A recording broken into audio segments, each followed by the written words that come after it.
know it's a fine line that you don't want to get your guys hurt. Just what's your philosophy on teaching rugby tackling? You don't have to practice bringing guys to the ground. You can't. We're trying to save bodies. You know, the amount of blows that a guy takes is really important to us. And I really made a change a few years back. One of my best friends at Cornell, a guy named Tom McHale, was one of the first, his wife, to donate his brain to the concussion research. And it really made me change everything that I do, and I think the whole sport has now changed. But the bottom line is, you don't have to practice bringing guys to the ground. It's all about position. Tackling is technique and timing. So what I'm looking for out there is to make sure, I call it owning your hip, right? And you can do this all year long. You don't need pads on. You just have to own your hip. If this microphone is the runner, you know, I got to have one guy here, and he's just got to be in good position, and he's got to tag the hip. And then I got to have another guy here with his near leg up, and he's got to tag the hip. And you can do that all over the field, and you don't ever really have to tackle anybody. If you're in the right position, and you teach them that it's okay to miss tackles if you're in the right position, because when you're looking at it as a fan or a guy who studies it or reports on it, if you see a guy fly by and miss, but he's on the right angle, you're not going to pay much attention to it, because there's going to be another guy right, you know, you're not going to miss badly, you're just going to miss, but there's going to be another guy right in position to make the tackle. It's the ones that stand out are when a guy loses leverage, right, and the ball cuts back and it looks bad and there's nobody else there on the defense. So it's all about timing and technique and angles. And if we're on them all the time, about tagging hips and being in position near foot up. Now that's it. Like you have to mentally tackle even when you're not. You have to shoot. You know, I'm tackling. You got the adjustment has to go in your mind, to your foot, to your hands, and you have to say, okay, I'm going to tackle that guy right there. And when you do that, and if you do it over and over and over again, and I think if you look at the teams I've had in the past, we were great tacklers, but we never tackled in practice. You know, we just worked and harped all the time on position, where you at on the sideline, where you at on the field. Vice, own your hip. It's an 11-man game. If you're going to miss, let them miss. It's okay if they miss aggressively on the proper side of the runner. So a lot of it is just without pads. Some defensive coaches preach about rugby-style tackling. Where are you at on that? I'm into it, for sure. Because the standard approach, again, if this is the ball carrier, what we all taught going back to Woody Hayes was head across the bow. I mean, when you're making a tackle, we don't use the head anymore, so you don't teach that. So now you teach near leg, near shoulder, profile, because you're keeping your head out of it. Well, if you're keeping your head out of it, then that's naturally, as the runner gets away from you, that's naturally going to turn into a roll tackle. You know what I mean? So everything we do is really based off of those principles, keeping your head out of it, and it all turns into rugby tackle. It really does. There's not, you know, we are not harping on those major contact collisions in practice, even when we get pads on. We're not. It's football, it's a physical game, it's going to happen. But we're really teaching angles, keep your head out of it, use that rugby approach. We'll go to the far back. Adam King, WBNS TV. Coach, I'm just kind of curious how much this season so far, just bringing up a bit different compared to the other times Well, it's different because it's it's the Ohio State, you know, and it's different because everything here, the expectations, the amount of resources that I have with coaches on the field, analysts off the field, recruiting resources. I mean, I basically have everything I ever wanted, or anything any coach could ever want. You know, when you dream about being a coach at this level, that's it. All the resources. So that makes it different. I'm hyper-focused on my role and my job, and I don't have to worry about other things here because our administration and the program is all going to take care of that. So it's just, yeah, there's a hyper focus for sure. We'll go over here, Austin Ward to the far right here, Coach Austin Ward, Letterman Row.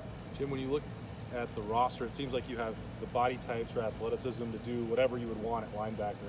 When you look at those two primary spots, what differentiates them for you? What are you looking for the guys who might take those top jobs? Yeah, there's not much difference between our two linebacker positions, and they really need to be able to play in the box and in space on the edge. In the box and in space.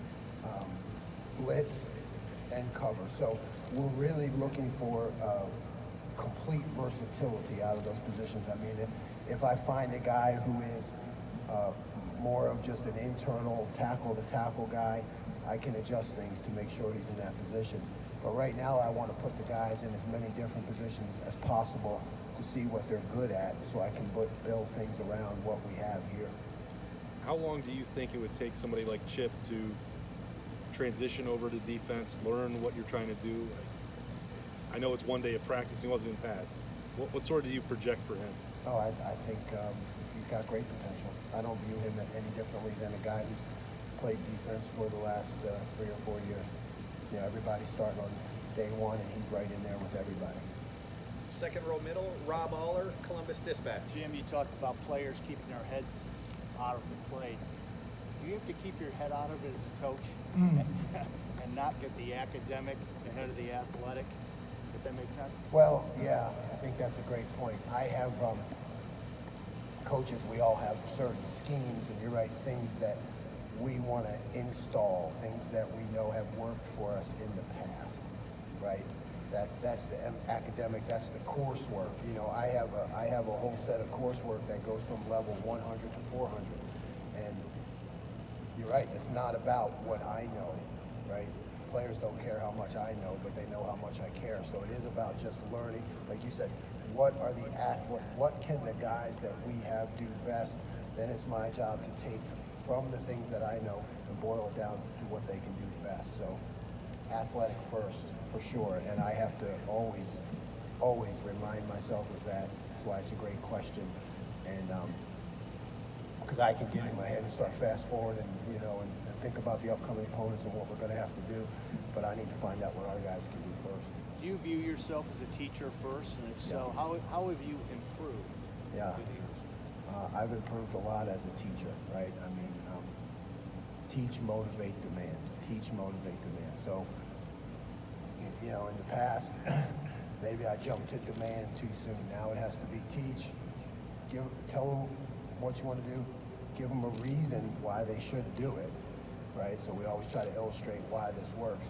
And then if they don't get it, go back and teach again. And, when you finally get to be demanding, if you've done the right procedure, then, they're ready to be demanding, So I'm much more thorough at the teaching part, direct teaching, responses from the players, keeping the meetings lively, interactive, things that they can look at on their phone, because that's where they live, and really approach teaching as to what the players, how their life goes every day, Yeah. And then,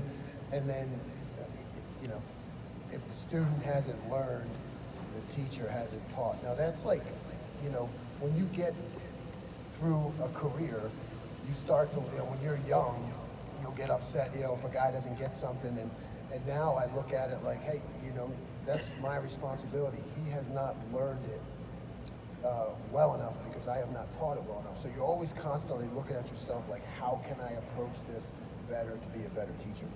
Is part of that culture change? I mean, 30 years ago, you could just tell a guy to do it, you do it. Today, you've got to, they want reason. Yes, this generation wants reason, they want meaning, and there's nothing wrong with that. There's nothing wrong with that, right? I mean, that's good.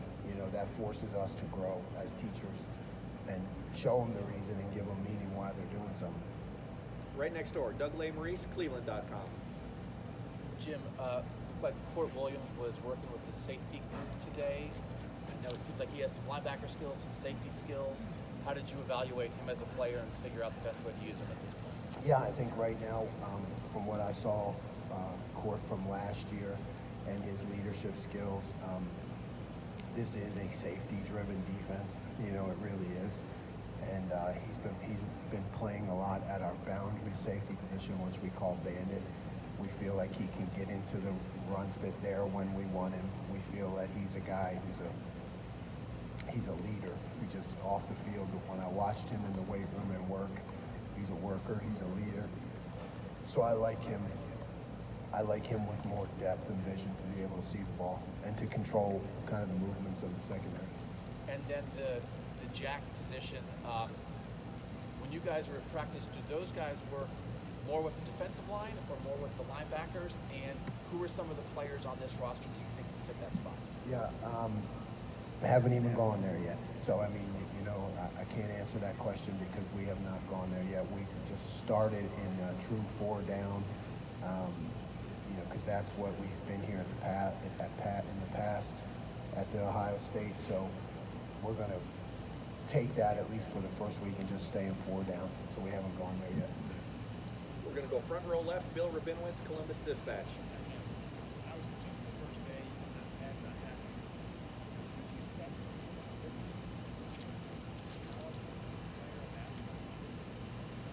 I mean, yeah, we have speed everywhere, we have size everywhere. You know, the way guys move on the football field, it's impressive to me. Obviously, day one now, it's my job to mold that into a cohesive unit in the defense. we talked about leadership last year? What's your sense of leadership? I think we got a real chance, you know. I'm still studying, but when you watch what Mick does in the weight room and those guys and how they organize things and how they challenge things, and Coach Day set up a real leadership program to develop leaders. So I'm just kind of sitting back and watching that, you know, because my job is defense, but what I see is leaders all over the place and guys who want to be leaders. So I think we have a real chance in that area. Right next door, Clay Hall, WSYX. Coach, how are you? Welcome. What have you learned about the rivalry with the team up north since you've been here? A lot of people think, well, they can score 45 a game if this Jim Knowles takes care of the defense. We got this thing. I tell you what, it is impressive to go against one of the nations, if not the best offense, right here, you know, on the practice field. And I see that. I see what Coach has done and all the offensive coaches have done with talent. And I know that they're going to be great. And we do have to raise our level of defensive production and accountability to match that and to match what Coach Mick does in the weight room. When we do that, everything else will fall in line. You know, but I'm just focused right now on installing the defense and teaching habits and competition, and that's something that we have to do all the time. The habit of how we run on the field, how we run off the field, how we finish plays. You know, that's just the habits that have to go. In order to be good, that all starts on day one. When you look at this We'll get it fixed, Coach. defense, what do you see on the D-line? When they've had great teams here, they've been dominating up front. Where are you right now at the very beginning of this? At the beginning, I see a lot of talent. I see a lot of want to. I see a lot of numbers, depth. Now we have a lot of guys out too, right, for the spring on the D line. So, you know, I see a cohesive unit and what Coach Johnson has done, and I'm real confident in the front. You know that they're going to be one of the better fronts in the country. Right behind him, Tim May, Letterman Row. Yeah, Jim, I was heard Josh Proctor's not going to be able to take part fully in the spring. He has some tape behind him, et cetera. I'm trying to remember if you were at Oklahoma State. He was a big recruit, you knew of him, et cetera. But how do you keep a guy like that in mind, even though he can't go, maybe full go, et cetera, through the spring, even though you know he has got some video? Yeah, Yeah, it's my job to make sure that he still learns, and Keith? Perry's job to keep him engaged mentally, and all of our jobs to encourage him to stay involved. But when it comes to on-the-field coaching, there's not much we can do, right? He's got to take a lot of mental reps. We gotta just give him encouragement, because I remember him from high school, and from what I've seen on film, he is a guy that can really have a positive effect for our defense on the field. So it's just really mental reps and encouragement. And one other quickie, was there anything worse than a lecture class when you were in school? And maybe you like lecture classes, but is today more about just the individual? Each individual has a button to push, so to speak. You got to find that button as a teacher. It all depends on the professor or the teacher, right? I mean, I had some great lecture classes. Jim Moss, one of the leading psych professors in the country. I remember that class was great. It had like 1,000 people, but that's because it was interactive. And even back then in the 80s, he had short video clips and different ways to grab your attention. So, I mean, there is a role for the lecturer. Like when I get the whole defense, there is a spot for that. But I have to grab their attention. I have to give them a reason to be interested and stay interested and to respond back. Now, you're right, those things can't be long anymore. They got to be short, right? I mean, I think the attention spans nowadays are shorter. And then it does move to a lot of individual teaching. But we can still have good lecture classes, but it is the role of the professor to be great. Right next door, Bill Landis, The Athletic. Jim, previously it's sort of been either Ronnie or Ford playing boundary safety here. Do you envision those two guys being able to play together? Does Ronnie have any skills that allow him to play free safety? Yes. The answer is yes. I do envision them both playing together. What did you observe about Ronnie, I guess, when you were able to watch him, see him a little bit out on the field? Yeah, I just think he is a heads-up guy. I think he's a football player. I think he understands defense. He communicates. He's got a great personality. He's everything I want in a safety, so I definitely want him on the field, and I want Cord on the field too. Over here to the right, we have time for just a few more questions, folks. Front row there, Joey Kaufman, Columbus Dispatch. Jim, Cape Silver was over with linebackers today. He has a tight end background, played some linebacker in the role as well. It's only one practice, but just what are your kind of early impressions on him?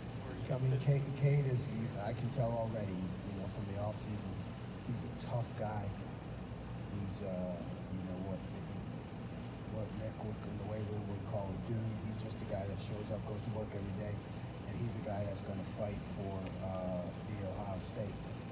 So I now have to find a role for him, right? So kind of starting off at linebacker, he would be a guy that might morph into that Leo Jack position. He's a guy I kind of see that we need to give him a job to do. I mean, he's a frontline guy. We need to give him a job to do, put him on the attack. Whether that's from the linebacker position or up close to the ball. But I'm still trying to figure that out. But he's a guy that I'm counting on to be a part of the defense. Right next door, Nathan Baird, Cleveland.com. Just want to clarify real quick. You said you started in the fourth front this week, but you will eventually add that hybrid position, or that's still up in the air? Yes. Okay. We'll add it. Okay. And Ryan said that some of the young cornerbacks, the guys who were freshmen last year, were among the guys who recognized as most improved. Just what over this winter did you see from guys like J.K. Johnson and Jordan Hancock, and what they contribute this year? I didn't know them in the past, but I see them as becoming mature, really quick guys, athletic guys, quick, as I watch them in the off-season work. And they have a willingness to get better and to take coaching, whether that's in the weight room or on the field. So I just think there's a ton of potential there. We'll go over here to the far right, Colin Gay, Rivals. One of the things I talked to Jack Sawyer earlier, and one of the things he was talking about, which is kind of the defense has to get to a place where they're not thinking out there, they're just doing. And I'm curious, I mean, obviously it's still early on, so it's not there yet, but do you see it progressing through the players to get to that point when you guys need it to? That's my job. I mean, my job is to get them there, because he's exactly right. When it comes to Saturday, I tell them all the time, their mistakes on Saturday are on me. Because if they ever reach that point where they can play free within the scheme, then I haven't done a good enough job teaching them. So, yeah, and then when you watch guys now, you're right. You got to give them the benefit of the doubt, because when you watch a guy that doesn't know what to do, right, he can look lethargic or hesitant. I got to get him to that point. That's the bottom line, you know. And when you install a lot early, sometimes that locks a guy up. But I'll keep adjusting that so we can get guys to play free. And I guess I wanted to get your impressions on Steel Chambers. I mean, obviously he came from being a linebacker or running back to a linebacker position this past year. I mean, what have you seen from him? Has he kind of, molded into somebody that you can see yourself using? Yeah, I like Steel a lot in terms of his attitude, his athletic ability. He's got a bright light in his eyes. He's locked in. He's he wants to learn. He's always there. He's up front, sitting on the edge of the seat. He seems like a guy that will become a great player, and I'm excited to work with him. And final question, Spencer, did you have one? Yep. Spencer Holbrook, Letterman Row, back. Sure, Tanner was a pretty good resource for these guys during the mental process of winter workouts. How much more important is he for you to use as a resource, but also for these guys on the field to try to quickly acclimate themselves to exactly what you want? Yeah, Tanner, I'm really proud of him. He came in here, didn't say a word, and Coach Mick gave him a high honor at our Champions Banquet. For a guy to come in and get that honor, I'm really proud of him, and to have be a part of his life. But yeah, he's that guy who can talk to the players not only about scheme, but he can talk to them about me too. Day one, if I go from being Mr. Calm to running around and screaming, he can say, hey, that's just Knowles, chill out, he's fine, that's just the way he is, don't take it personal. He just wants you to get better. That's to have a guy their own age who knows me as a person, and he's gonna be able to tell the guys a lot about me, not just as a teacher and scheme, and he can teach the scheme, but he can tell them about me and how I operate and who I am. A lot of you mentioned those linebackers and defensive ends moving around this season. What do you expect as the defensive coordinator? What do you look for in your defensive package that makes you know that they can play in your system and comfortable with the linebacker defense? Yeah, this is exactly what Coach Johnson has taught all along for years. You just want guys that are going to get off the ball and are able to play aggressive and create havoc for the offense inside. You want guys inside that just cause problems for the offense. That when they look, they have to find ways to double team. Because they're worried about the penetration and the plays that guys are going to make in there. Can I just ask a logistical question? Just so Ohio State fans are using your vernacular, are you using the same terms for the positions on defense that you did at Oklahoma State? And would you just mind running through those again when we reference guys? Yeah, I'd say the terms are a little different, right? Up front right now, because we haven't created a float player yet. We're using a rush end, a tackle, a nose, and an end. So RT and E. Mike and Will at linebackers. Our boundary safety is called a bandit. Our middle safety is called an adjuster. And our nickel is called a nickel. So that's different. That's different than it was at Oklahoma State. So sometimes when you move, you look at what you say. Well, I can really say this better. That's so. Instead of calling the bandit like we did at Oklahoma State, he was the free safety. Well, the bandit is the boundary safety, right? It makes sense B. And then instead of make that middle safety, we call him the adjuster, because he is the guy that has to really adjust to the formation. So there's things you get to do when you take a new job to make things better for the players and understandable. Great.